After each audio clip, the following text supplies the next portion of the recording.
সুপ্রিয় শিক্ষার্থী, তোমরা অনেকে জানতে চেয়েছো যে ভাইয়া মাইগ্রেশনের রেজাল্ট কবে, যারা মাইগ্রেশন করেছেন রেজাল্টটা কবে সেটা জানতে চেয়েছেন। তো শর্টকাটে বলবো, মাইগ্রেশনের রেজাল্ট হচ্ছে আগামী মাসের 4 তারিখ, অর্থাৎ সামনের মাসের 4 তারিখে মাইগ্রেশনের রেজাল্টটা হবে। প্লাস হচ্ছে দ্বিতীয় পর্যায়ে যারা আবেদন করবেন তাদের রেজাল্টটা কিন্তু 1 তারিখে পাবলিশ হবে। তার কারণ কি জানেন? তার কারণ হচ্ছে যারা দ্বিতীয় পর্যায়ে আবেদন করবেন প্লাস হচ্ছে যারা মাইগ্রেশন করেছেন, ওই দুইটার মধ্যে বাছাই করে কিন্তু আপনারা এক কলেজেও দেখা যাচ্ছে অনেকে মাইগ্রেশন করেছেন, আবার দেখা যাচ্ছে ওই কলেজেও ওই শিক্ষার্থীটা ভালো লাগেনি, সেক্ষেত্রে সে কিন্তু সেকেন্ড অ্যাপ্লাই করেছে অন্য কলেজে।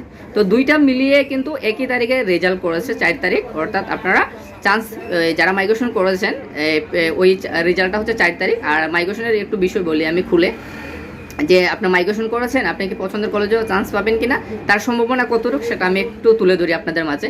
তো তার জন্য একজন শিক্ষার্থীর পিডিএফ ওপেন করেছি, এখন দেখতে পাচ্ছেন। এই শিক্ষার্থীটা 1 2 3 4 5টা যে সিলেকশন দিয়েছেন, মিনিমাম যারা দিয়েছেন তারা তো জানেন।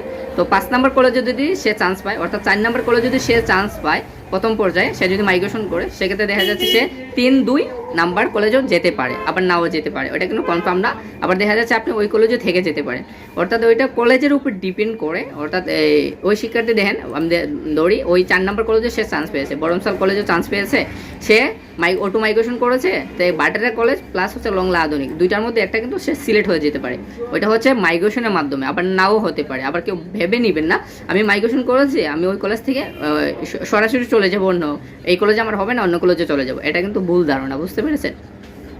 সো হচ্ছে অনেকে দেখা যাচ্ছে কলেজের উপর ডিপেন্ড করে, অর্থাৎ আপনার যে কলেজ, অনেকে দেখা যাচ্ছে নামি দামি কলেজ বা হচ্ছে জিপি বেশি বা ভালো ভালো স্টুডেন্ট নিচ্ছে ভালো পয়েন্টে, ওই কলেজগুলোতে আপনি যদি মাইগ্রেশন করে যেতে চাচ্ছেন, ওই কলেজের সম্ভাবনা খুবই কম থাকবে, বুঝতে পেরেছেন? আর হচ্ছে 1 2 কলেজ আগাইতে পারে, এটা প্রায় সময় হয়ে থাকে, এটা হয়। কিন্তু 5 নাম্বার কলেজে যদি দেন, ওই শিক্ষার্থীটা যদি 5 নাম্বার কলেজে চান্স পেয়েছে, সে অটো মাইগ্রেশন করেছে, সে কিন্তু 1 নাম্বার কলেজেও যেতে পারবে না। অর্থাৎ অটো মাইগ্রেশনের এতটা তফাৎ কখনোই হয় না। আমার যদি ধারণা 4-5 বছর যদি আবেদনটা করি, 3-4 বছর ধরে আমি করতেছি, তো আমি অটো মাইগ্রেশন কখনো দেখি নাই যে সে 5 নাম্বার কলেজ থেকে অটোমেটিকলি 1 নাম্বার কলেজে চলে গেছে, এটা কিন্তু কখনোই হয় না, বুঝতে পেরেছেন? সো 5 নাম্বার থেকে সে কিন্তু 3 নাম্বার 2 নাম্বারে যেতে পারবে, বুঝাতে পেরেছি? এটা হচ্ছে এই মাইগ্রেশনের সিস্টেমটা।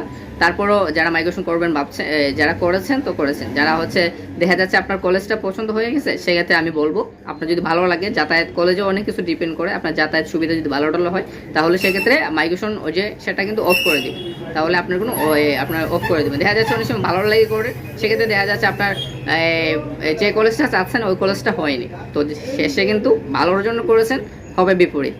তো সব বুঝে শুনে করবেন, আর তারপর যদি কোনো কিছু না বুঝেন, বুঝতে অসুবিধা, সেক্ষেত্রে নক করবেন। ওকে, ভালো থাকেন, সুস্থ থাকেন।